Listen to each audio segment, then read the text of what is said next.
Dolphin fans, welcome to another episode of the Fins Bandwagon. I'm your host, the second best host on the network, Evan Posner, and with me is the founder of the network, and the younger version of Hank, the number one host of this network, Bobby Finstock, Bobby Melendez. How you feeling, buddy?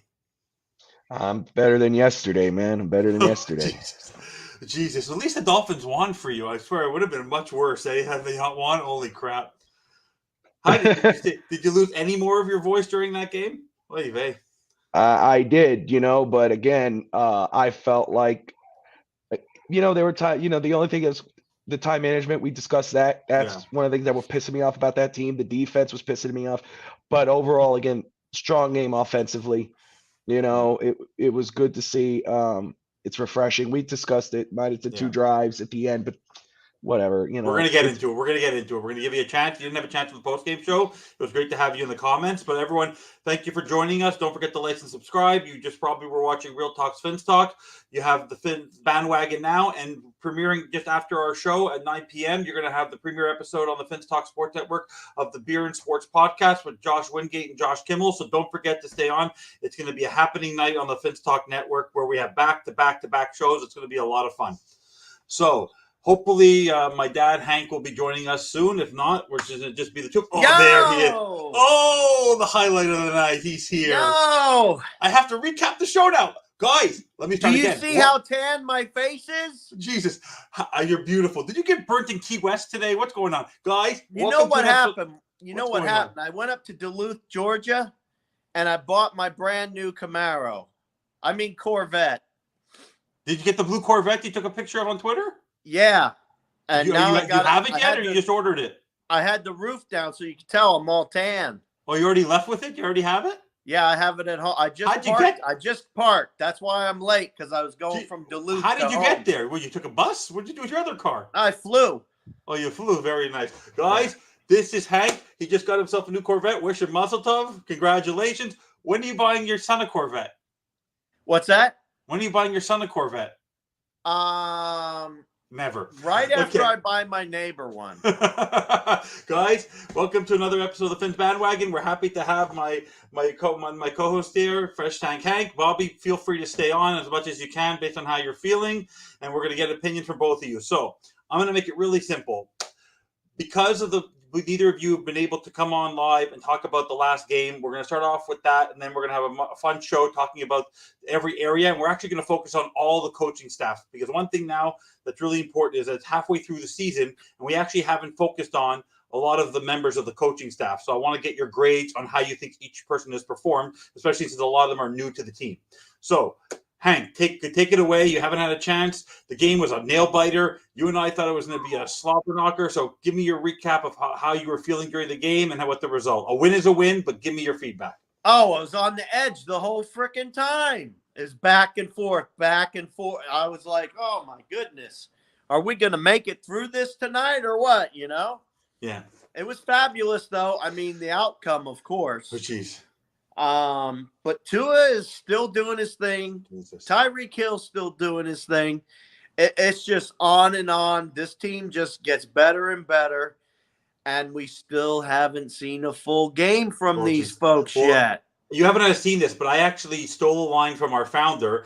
He always talked about the beginning of the year about consistency and a quarterback away, but we're a complete game away from truly believing. And honestly, this team cannot put together 60 minutes. No. Honestly, they literally are giving us a heart attack. Every game, we're the frustration, the emotions, the highs, the lows. It's crazy. Yeah. It's just flipping all over the place. Yeah. No, but honestly, so Bobby, what did you think? How are you? Hi, Bobby. How are you? Bobby's on the What's mend. up, He's not been Fish feeling Tank? well. You on the mend, Congratulations. Bro? Yeah, right after our show, brother, I got that fever. Remember, you told me, you said, man, you don't look good. And right after I got off Finstock today, I had 103 fever. I was shivering. I was like, holy crap. Oh, man. It was over from there, brother. Well, I feel bad for you. Thank you. Well, you look like you're pretty good. I love that Corvette you got, man. It is sexy. Yeah. Love it. Yeah, Mine is my baby. voice, not as sexy as my voice right now. I'm pretty Yeah, good. I know. You got that scratchy, grumbly voice. I'm going to have to ask you out on a date later. Ooh. Hey, look, I gotta say, it was a nail biter. It was a little surprising, depending on what you thought where this defense was going to go. Of course, we all as fans got hyped about the Bradley Chubb trade, but logical thinking and the way I thought about it, it made sense that Bradley Chubb would not make that much of an impact on defense right away. He's new to this system. Jeff Wilson made a bigger impact. It was really cool to see Wilson be what we thought Chase Edmonds was going to be. Yes. Not only catching passes, but Rob from DolphinsThursday.com just said it on his show. I was talking about us wanting a thumper. That dude was thumping. He remembered a touchdown. Go ahead. So someone made a great point, which maybe you guys. I thought he had a Reggie Bush like when he went for that touchdown, but someone made an interesting point I read about today. He reminded me a little bit, if you remember, Damian Williams, like that. He had that sort of sense as a Miami Dolphin. He just had that kind of power game that we really, really need. Well, that's the type of back that fits this offense, and I mean, he really is a great compliment to Raheem Mostert. Yeah. And it's obvious that he knows this scheme, he knows this coach, he knows this system. So it was an easy fit. He doesn't have to learn. Chubb, it was more about, because what we discussed, you and I, before post game, as much as I could talk about, was that really was just about putting Chubb in there and let him get some reps. Go in there, do what you do best, rush the quarterback. If you rewatch the tape, he actually was doing pretty well pressuring the left tackle, but it just wasn't getting enough. He was opening up for Jalen Phillips, who had an amazing game, who I expect. Look at that effort. Look at that effort on that guy. He never. I'm just going to say, he is just going to keep trending up with Bradley Chubb there. It was really awesome to see. And in regard to the offense, you said it, and I know Alex brought it up on Twitter, quarterback away and whatever. Better than Hank knows, because this is the guy I told to for the past couple of years in this offseason, but you always bring it up in the comments.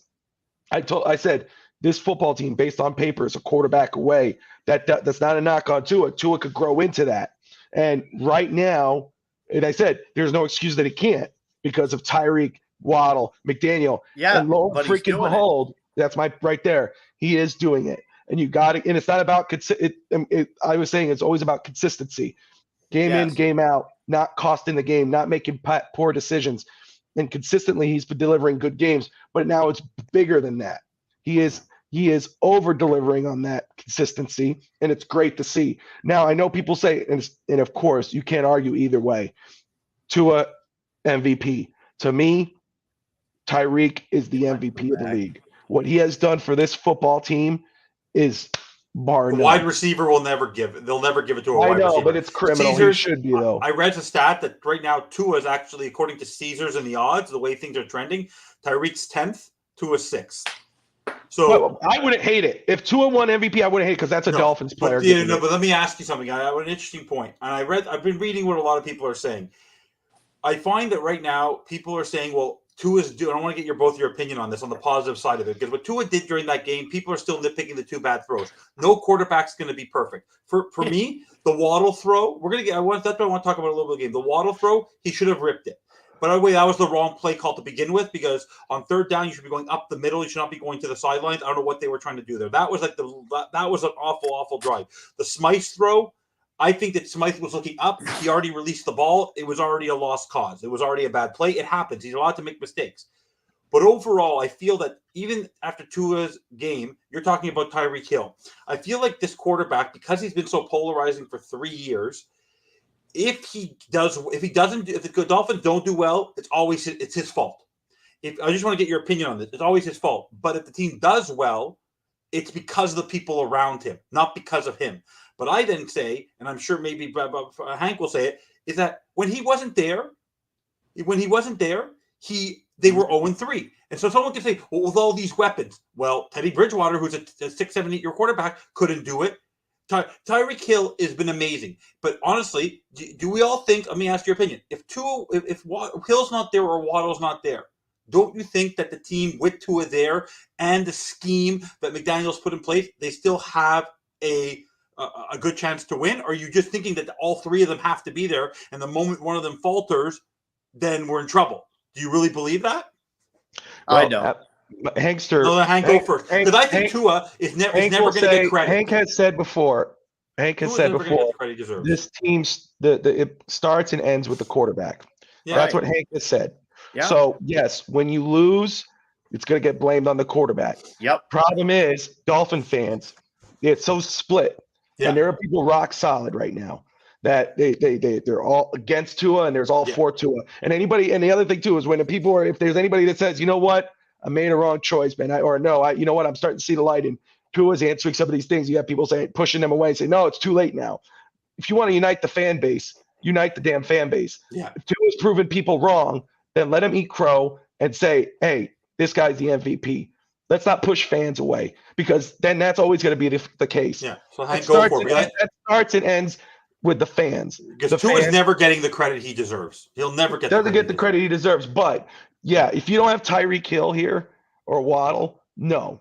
But if you don't have Tua there, because you have stated that McDaniel sometimes plays with that Flores playbook. Sometimes it looks like he has that Flores playbook. So if he doesn't have those weapons that he has right now, I don't see it the way it is. No, but I think why Tyreek's the MVP. No, but I think it's a jigsaw puzzle. I think that if you pull one of those people out, it crumbles. Exactly. I don't think Hill has been more important, but I think at the same time, Hill's stats without Tua or Waddle's stats they're all interconnected. No, you're not wrong. No, you're right. No, and you know what? That's the thing right there. You put Teddy Bridgewater, right? And which I liked that signing before the offseason. I said it's a veteran starting caliber quarterback as your backup. I did. And if the team comes in, well, who would you have sign as your backup? I would have. Jacoby Brissett? I'm about to tell you, bro. Go ahead. I would have signed Skyler as the backup. Doesn't matter if you like it or not. You have a chance to talk about Tua. You asked me. It's not about Skyler. If you pick Skyler, we didn't know Skyler was a 7th round pick. He was going to be the backup. You're not going Tua's history. We're going to get an old thing about the backups. You sign a backup because you know Tua can't last the season. He did it. What? I don't know about all that. What's wrong? What? No one said anything. Somebody passed gas. I heard gas. No one did anything. I heard gas. I thought I heard gas. No. Well, that's Tennessee. That's Trump. That's Trump in Nashville right now. That's the election happening in the United States. I'm proud to be a Canadian watching you guys destroy each other down south. I love it. By the way, did they make you vote in Georgia while you were there? Jesus. It's a big contested race there. But anyways, but Hank, take a chance. Like I was saying before, that he's never going to get credit. Because I want to tell you one thing. Okay. And I'm going to let you lead with this. Let me say. But I want to give you a key point to lead with it also, because I think it's really a positive thing. That's true, Steve. Teddy and Tyreek did connect for 177 yards. Too, so one play was 50 yards. But I want let me talk about Tua. Go after Tua first. If one piece is missing, we fall apart, because that's what you asked me. Yeah.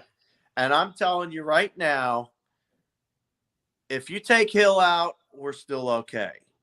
You just take out Waddle, we're still okay. You take out Tua, we're not okay. No. We're not okay without Tua. You take out the running back, Wilson, I don't care. I'm just saying there are other pieces we can plug and play if one of them goes down, with the exception of Tua. And that's how I feel about it. But you know what? You guys went over Chubb and all that, and I wanted to touch a little bit on that because I didn't expect Chubb to really blow up and get after the quarterback, but I did expect him to contain him. And what happened was they kept running on Phillips' side, and if Phillips would go past him, he'd run. If Phillips would stay in front of him, he'd throw. And you just watch the pattern over and over and over again. But, I mean, you can't replace – no, and that's true, whoever said that, because I don't have my screens up. Yeah. Whoever said that you can't replace Hill, I agree. But it doesn't completely disable the whole team. No. There's enough talent on that team to keep going, especially with Waddle. Waddle's a different just player about now. A number one receiver himself. Because Bobby, you said it a couple games ago. You said something's wrong with Jalen Waddle. I don't think anything wrong with Jalen Waddle now. I think Jalen Waddle is perfectly fine. He has his quarterback back. So I agree with you. Tyreek Hill, if he breaks 2,000 yards, I said first off, I did say I think there's something wrong with Jalen Waddle. Tua said himself in an interview that he's dealing with things. He missed his friend. He missed his best friend. What do you want? The same way when I don't hang out with you guys for a week. You know, I didn't have you on the post-game show. I lost a little bit of my mojo. Okay? Guys, so no, Tua, the one thing I want to give you guys, I want to talk about real now. I want to give you a stat you didn't know about. The fact that, I know we're not trying to compare him, but do you know he's the first quarterback in Dolphins history to throw for 70% of his passes and 300 yards in a season?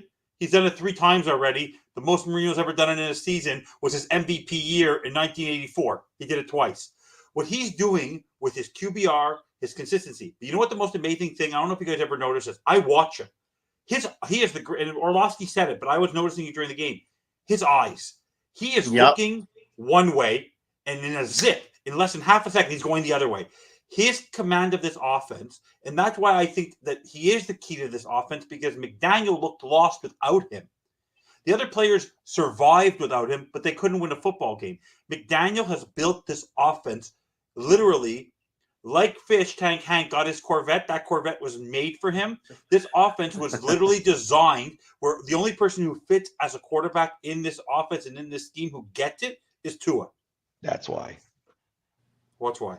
What you just said is the fact that the offense is built for Tua as the quarterback. Yeah, that's why it would make more sense. And I'm Dolphins Thursday, thank you, because that's why I gave that look when Hank brought up Skyler, because Skyler was not a part of the team when we signed Teddy.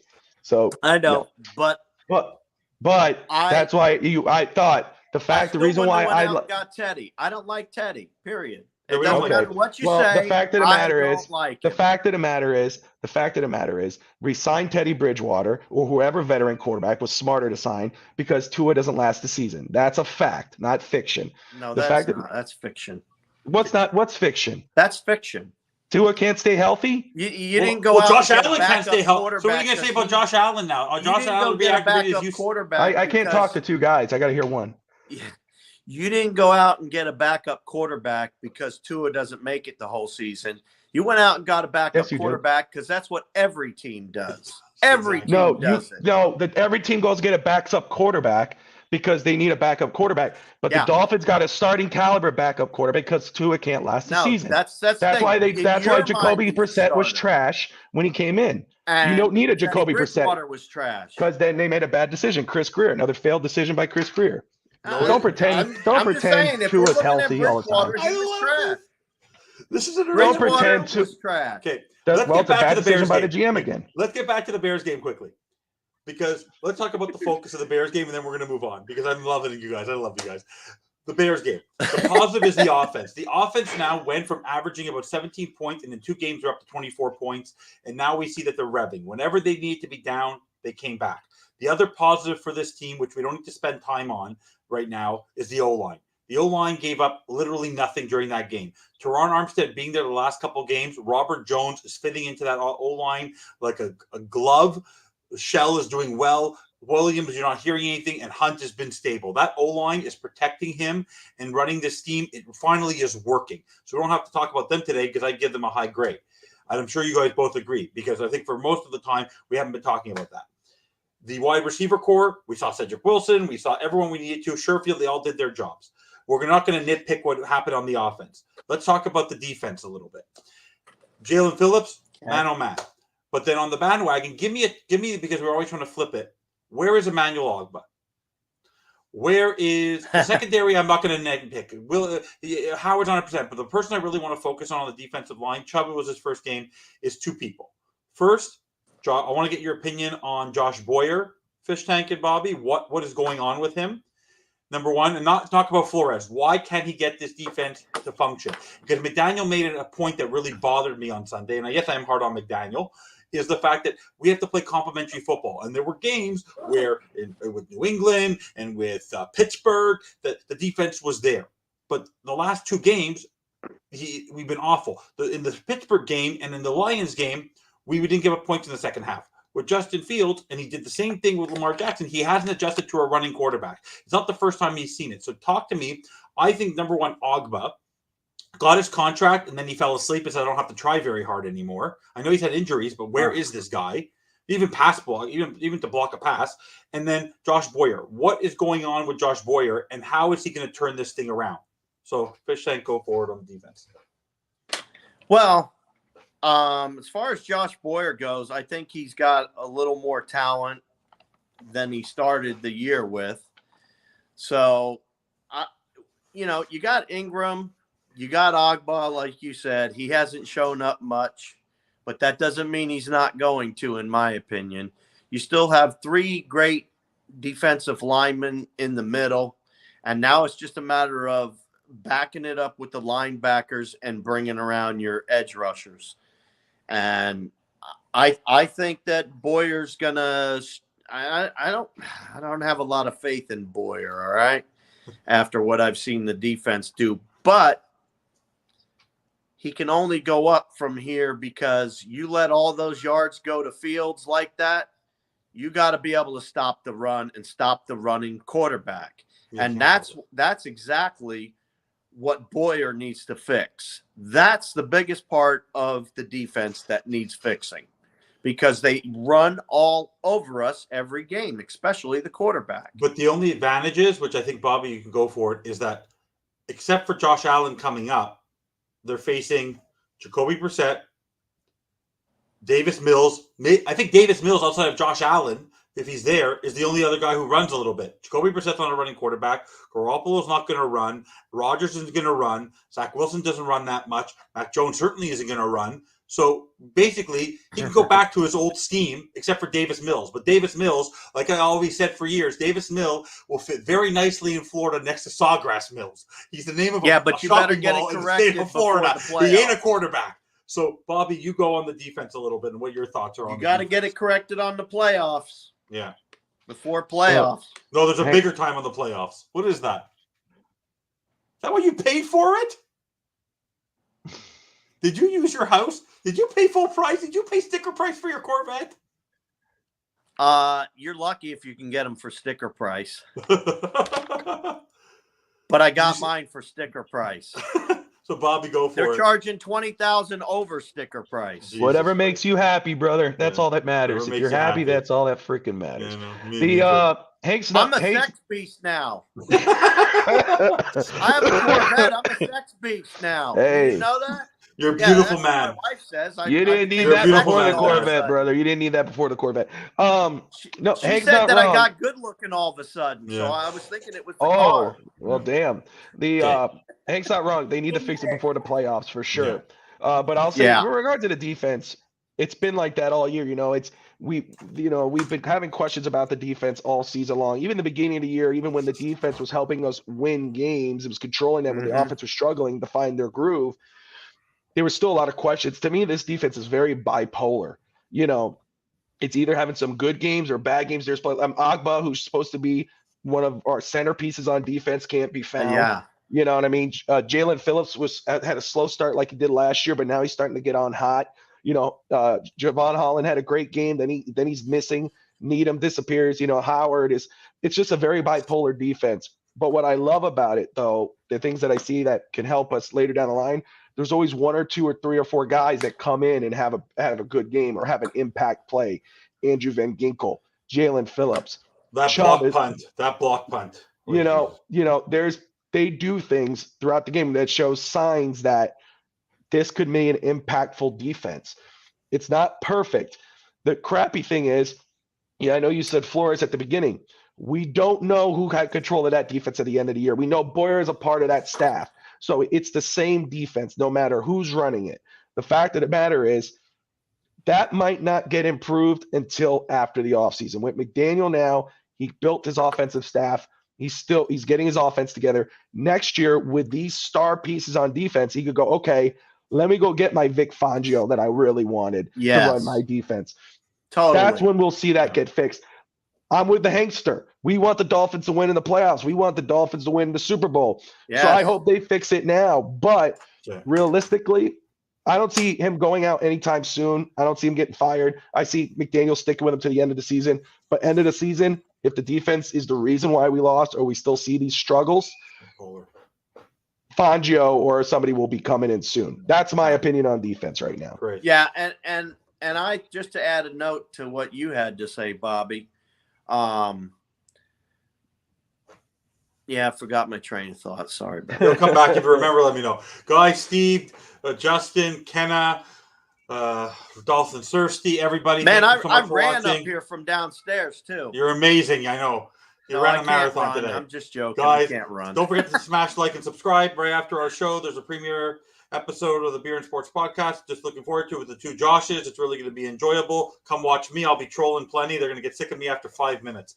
Guys, what's up, everybody out there? Yeah, we appreciate all of you. We appreciate everybody out there. I can't because this is the bandwagon show. Because it's the bandwagon show, I need both of you to convince me of something. So when we get off this show, I'm totally a changed man. All right. I have no faith, zero faith in a gentleman who has his coach telling him that it was a gust of wind right when he kicked the 29-yard field goal. The seventh highest paid kicker in the league. He was the second highest, but now that was 2-3 years ago. Is now the 30th ranked kicker. Bobby said to us a couple weeks ago, get inside the 50, he'll be fine. 29 yards, this guy was overthinking this, and he missed a 29-yarder. And then McDaniel has the gall to say on the other, the 35-yard, the 45, oh, we didn't need him, we were going for it. Miss Fins, good to see you. Miss Fins. Yeah, and maybe Miss Fins can convince me, because I need someone to tell me, whether in the chat or on this show, how do we fix, because we're not bringing somebody in, I don't know why. Why do they believe in Jason Yips? Because that's his nickname to me right now. The guy is totally in his head. He doesn't know how to get out of his own way. Literally, he went 5 for 5 on extra points, but the moment he needs to do something against the Jets, against the Bengals, against the now last game, he literally pooched it. And the fact that he hasn't come out, and why McDaniel did, he just missed it. No, they actually had to come up with an excuse that it's all laughable. It was the gust of wind. Give me a break. So both of you convinced me that Jason Sanders isn't going to cost us a game to get into the playoffs, a playoff game, because in the sleet and the snow and in the wind, you got to be kidding me. He better be able to kick these things. If he can't kick in the wind, then why is he a kicker? So convince me that Jason Sanders is still a capable kicker for this team. Please. All right, Bobby, you go first on this one. Repeat that question. Sorry, I was. He wants you to convince him. Convince me that Jason Sanders is going to get over this, and he's not going to cost us a playoff game, a game into the playoffs, or a key matchup, because he's so far the last few games, a lot of his kicks have literally changed the momentum of a game. Well, Jason Sanders, first off, is still a very young player, and besides what these last few games in this season, actually, 2 years. And what happened 2 years ago? What was he 2 years ago? He was great. He was an all-pro. And then last year he had a new holder. Now he's a new holder. Hold on. He's an all-pro. Yeah. Okay. He's very young. Players sometimes have struggles. All right. Especially kickers. Any player. Okay. He's had struggles. I have faith in the coaching staff. I have faith in this young guy, because any team right now who needs his kicker, who's struggling with kicker, would sign him in an instant to try to get him to fix up. Yep. Because he has made the big plays before. He has won us football games. Mm-hmm. So we could be, if we're going to give other players chances who struggle for years and years and years, for this guy who's had a season who's struggling right now, I don't think it's ready to give up on an all-pro kicker. I don't think that makes any sense. I think you should bring in competition. I think you should push him. That's what I want to do. You should push him, but I don't think it's something like, we need to get rid of this guy. He's trash. He's not trash. He's a young player who's 2 years ago was an all-pro who got signed to a big deal. And maybe there's something going on that we don't know at home or whatever. We can't say that, but we know he's in practice. He was perfect in training camp. Practice doesn't sometimes practice doesn't translate on the field. But let me ask you, a player could be amazing in practice and he's trash at the game. Go ahead. Hold on, son. You wanted our answer. You need to zip it up and get our answer. You're damn right, Fish Tank. All right. So, like Bobby was saying, the guy's an all-pro, 2 years. Come on. Everybody makes mistakes. This guy, I don't know how you can't believe in him, to be honest with you, because he's done more good than bad. That's I understand true. He's definitely nicked up a few of them on you, son, but, sometimes you just got to have faith. And that's what it's going to come down to. You got to have faith for a little while, see how he does the next game or two, and then judge him. If he still continues to slide, then I agree with you. You know what's interesting? I'll make an interesting point. Maybe you add to this. He hasn't been doing this at home. It's only on the road. Have you noticed that? He's Yes. yipping on the road. At home, he's perfect. It's on the road that he's struggling. So, and maybe that's, what was the issue with our quarterback last year at Tennessee? The weather. He had a bad game and they blamed it on the weather. What happened now? Our all-pro kicker has a bad game in which the guys are bringing up great points, and I hope you're reading the comments. Of course. But he misses the kick. Our coach blames the wind, and you're saying, oh, why is he blaming the wind? Hey, sometimes you have to practice. At that moment, there was a gust of wind.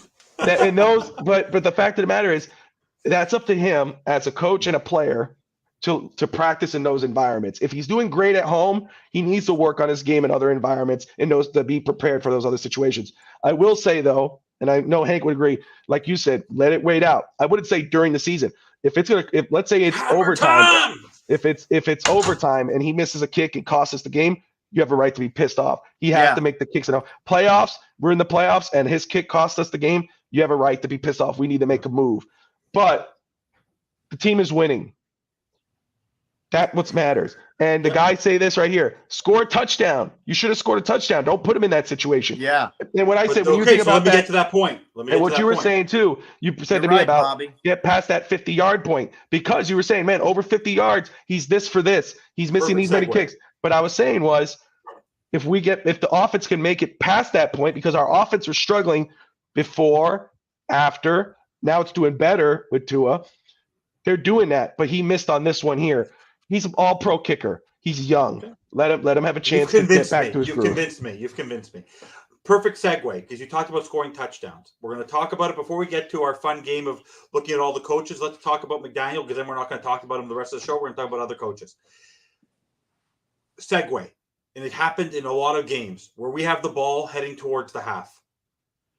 He's wearing a $10,000 watch. Maybe 25,000. The guy has no clock management skills. He goes from 40 seconds, then waits till 20 seconds. They can't get the play in the huddle. He calls a timeout. He could have kept going with Hill. They could have scored a touchdown. And this is a Flores thing. There's under a minute to play. He's letting the clock roll. He did it in the second half. He also did it in the fourth quarter, where he's running the ball. And I want to give you a crazy stat you didn't know about this. In the fourth quarter, when he was still running the ball and they weren't getting anywhere, do you know that during the game, when we were throwing on first down, our performance was phenomenal when we were throwing. When we ran the ball on first down throughout the game, you know how many yards we got on first down when we ran on first down? You know how many total yards we got? 11. The run game does not work on first down with his team. It wasn't working all game. They had moments with Jeff Wilson, but those were all happening on second and third down. They were not happening on first down. So, and then he was burning timeouts throughout the game. I'm trying to understand what is going to convince me now. How is McDaniel going to get over the hump of his clock management? Because this burnt Andy Reid in the past. I understand he's a first-year coach, but at the same time, you have to know what time it is. You have to know that you have speedsters that Tua can snap. If you get to first down, that he can snap the ball, go on to the next play, throw a few into the end zone. You can throw it out of bounds. If it doesn't work, then kick the field goal. But why is he letting the clock go down? Why is he running the ball when it hasn't worked for the first 9 games? So what is McDaniel's mindset to play conservative football towards the end of a half and towards the end of a game when he has a team that can score at will?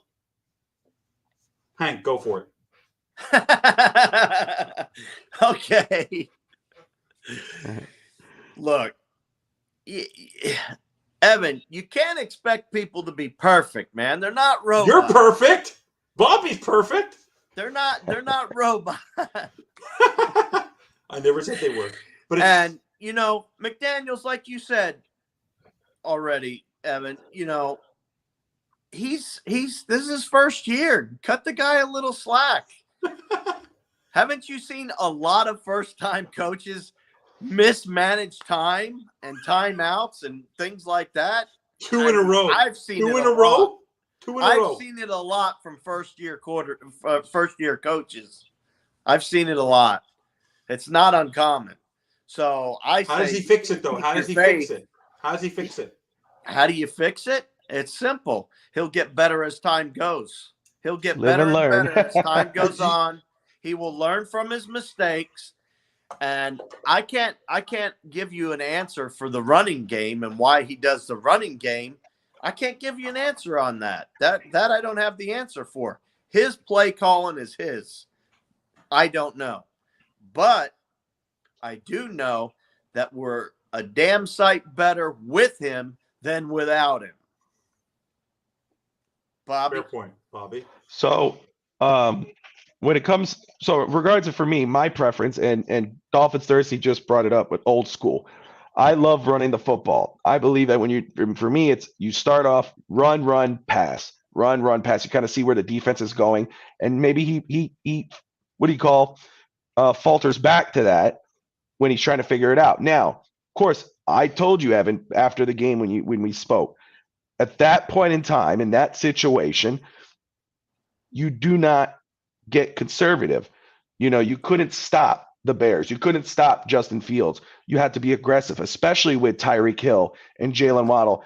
That's why for me, I was at a point where if the Bears scored, if the Bears scored a touchdown before that, I wasn't really worried because of the fact of our big playability with Tyreek and Jalen Waddle. But it was not the right decision to do. But I agree with Fish Tank, and I've told you this. He is a rookie coach. He has to live and learn. He's learning as he goes. He's never done this before. And it's not like you hired Jeff Saturday off the street on ESPN. You got a guy who's done this for 20 years. He's learned from some of the best, but he still has some growing pains, and this is one of them.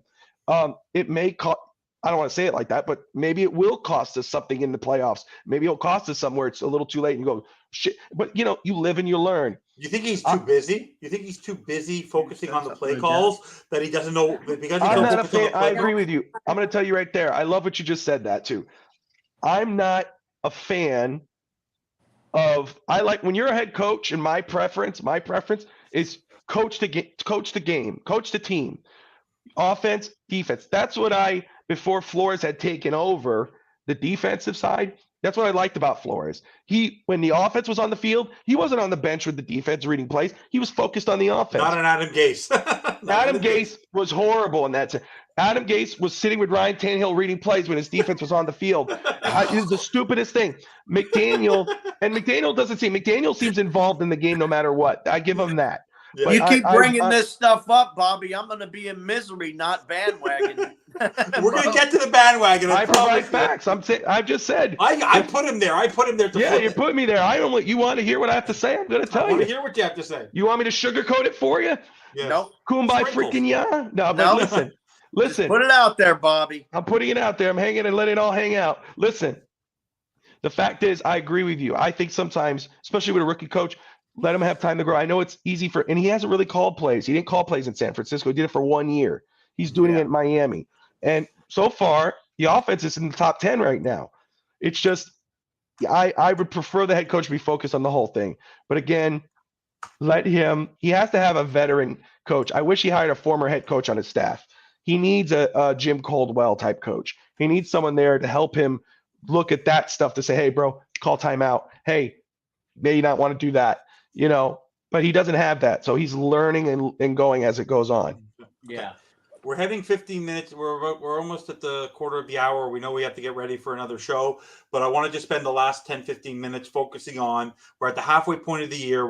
All of the shows have really focused on the players and McDaniel. And I don't know what the last two comments were. I'm scanning for Miss Finn. If she can repost them, I'll definitely talk about her last two comments. They were only about. Yeah, I'll look them up now. Let's see. I don't see them. All I see is about Jason Sanders. I don't see anything else. I'll gladly talk about it. I want to talk about the other coaches because we sometimes talk about them, but I want you to give them the key members of the coaching staff. I want both of you to give them a grade and how they can get an A before the end of the year and what their key levels of improvement. So let's start backwards, and we'll start with special teams. Give me your grade for Danny Crossman and how he's managed the special teams at the halfway point of the year. Bobby, you go first. Oh, give him an A, B, C. What would you give special teams right now? I give it a C-, and that's because of the block punt. Okay. And until we can, like Bobby says, until some changes are made, like you've already stated with the kicking and all that, I still have them at a C. Okay. I could put them at a D easily, but that's why I have it at C minus. I give them a C. Okay.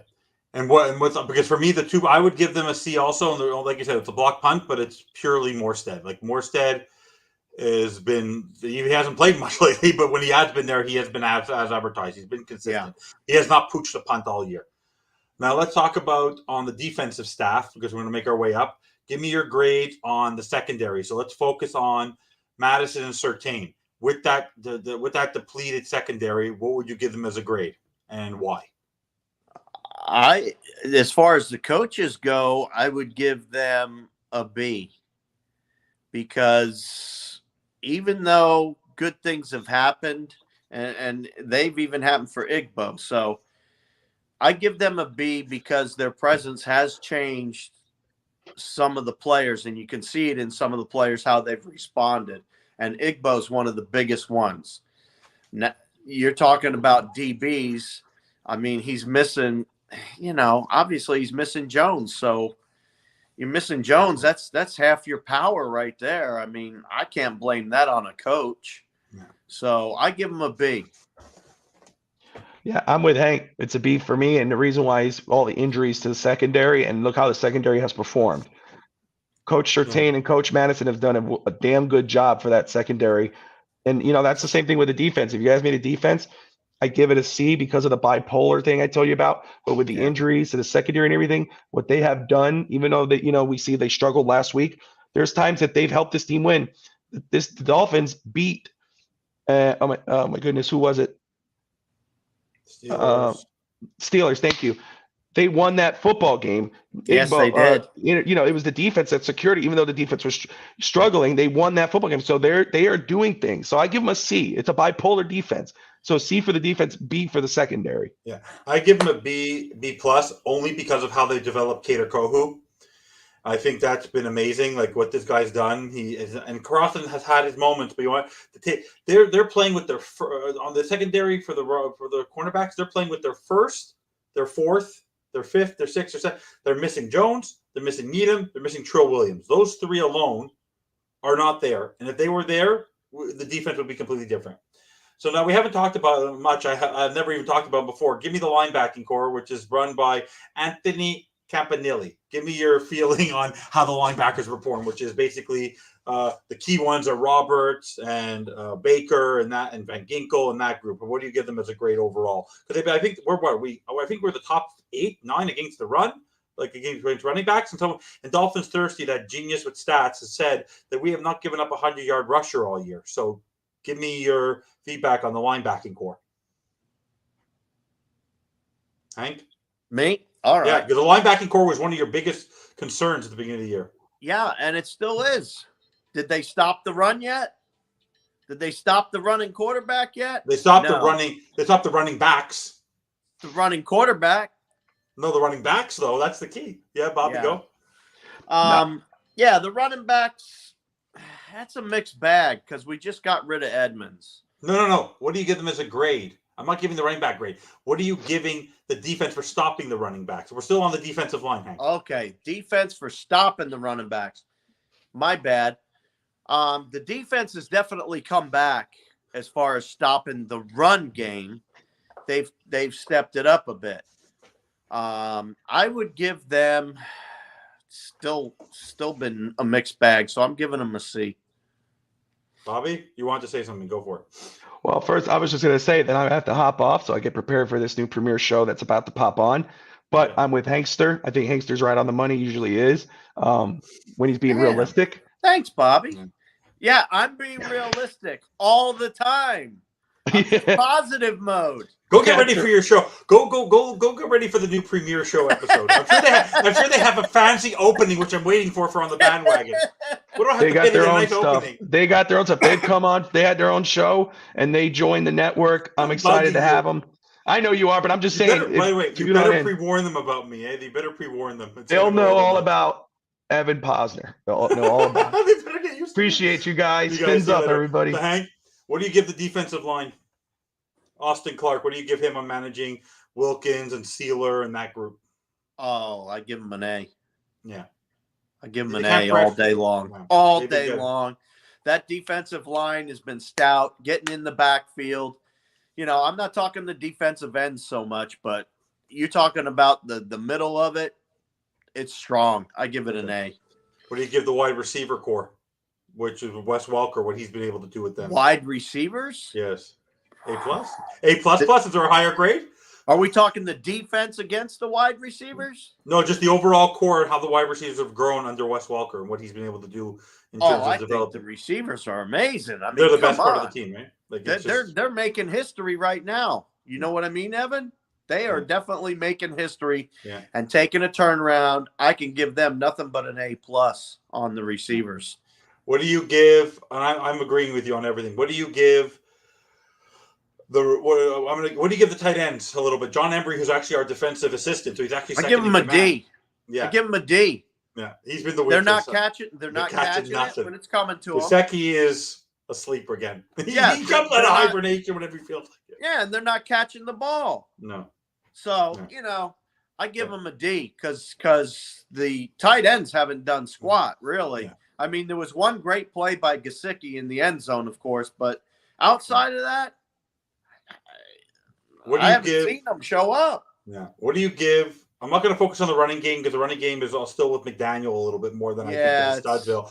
But what do you give Frank Smith and Applebaum for the overall running of the offense, the improvement of the offensive line? What do you give them? Well, compared to last year, the offensive line is doing pretty darn good, actually, especially last game, We're an Eichenberg away from becoming a good offensive line. Bye, Eichenberg. Sorry, I don't mean to be anything. Bye, Eichenberg.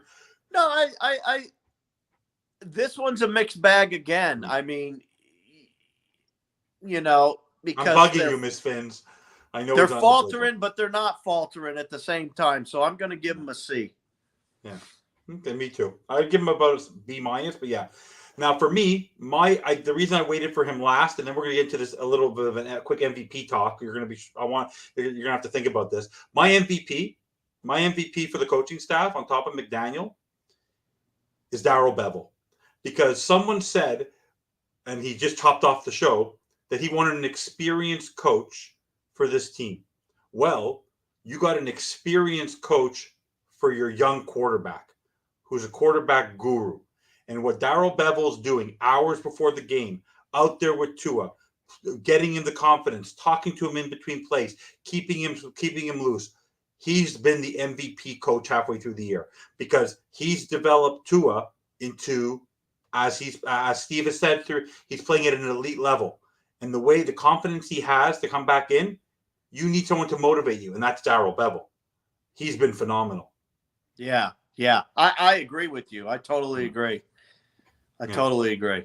Okay, so we're hitting the 50th hour. So the last question I have for you, because you're going to think. We talked earlier about Tua and Tyreek. Don't include Waddle either. Okay. Because I think they're part of a group.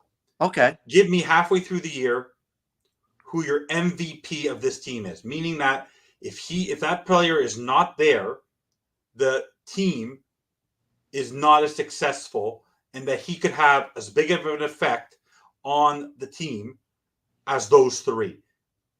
Who's your MVP halfway through the year for the Miami Dolphins besides those three? Well, I hate to say it, but it should be a quarterback, but it's Hill. No, you're missing my point. I said besides those three. Don't say Hill, don't say Waddle, don't say Tua. Who's the MVP halfway through the year? Because those are the easy ones. Give me your MVP that's kept this team, is the fourth most important member of this team so far this year. Who's been your MVP? Well, I'm going through the running backs, and it's not there. Oh, I know who it is, but you're tight end is the only way I can go. Well, who's been an MVP at tight end? Nobody. No, so who's your MVP? Is it on the defense? Is it Sealer? Is it Wilkins? Is it Phillips? Is it Howard? Is it Armstead? It can be offense or defense. Anyone. All right. I was concentrating on offense. My bad. It could be anybody. Oh, man. Dolphins Thirsty stole my answer. You got me back. You see, Dolphins Thirsty, you got me back for the previous show. That's between Sealer and Wilkins for me. And why? Just because of how they've been able to sustain it? They're beasts, man. They get after it. They never quit. They never quit. You watch them; they don't quit, and they get after the quarterback. I mean, they're pushing the line every time. They're pushing it back. Yeah. So I like them as my MVPs. Yeah. I mean, Steelers deserves a contract, but for me, and Dolphins thirsty, he left it out there. Teron Armstead on 2 bad toes, an Achilles. I don't care. This guy is as advertised. If he's staying on that field, that offensive line is following him. Yes. The same way they're following Tua, they're following Armstead. Well, Thirsty's right. Yeah, and at a 50, and if you think, and also at 50%, I don't care. One quad, he made 1 bad play on Mooney in the game. So what? Xavier Howard, when your captains are on the field, this team is a different team. And when you have all your key captains, whether it's Wilkins, whether it's Tua, whether it's Armstead, whether it's Hill, you get these players on the field, they're a family. And that's what we are at the network. The reason why we're successful and why the team is successful and why they're eking out wins is they're playing as a family and they're playing for each other. So in the way McDaniel says, they're complementing each other, they're backing each other up, they're not bounding on each other, and that's the most important thing. So as we head almost to 9 o'clock, we have to almost end the show because we need the other show to jump on. We really appreciate everyone for watching. Hammer Time, Miss Fins, Dolphins Thirsty, Digging in the Trenches, Steve, everybody. We really appreciate Who Ya Daddy. I'm scanning through everybody. We appreciate all your comments. We noted everything. Thanks for following, Kenna was on earlier. Everyone, we just really appreciate you watching. Don't forget to watch every episode on the Beer and Sports Talk Network, on the Fin Talk Sports Network. And then we have a couple great shows leading up. And you'll see Hank again on Saturday on Fins Talk Today as he leads into the Browns game. And I'll give my opinion while I troll him all throughout for 45 minutes. So everyone, enjoy your new Corvette. I wish you all the best in the elections. Hopefully it works out the way you're hoping. Everyone, don't forget to continue to watching the network. And don't forget, as always, fins up. Fins up.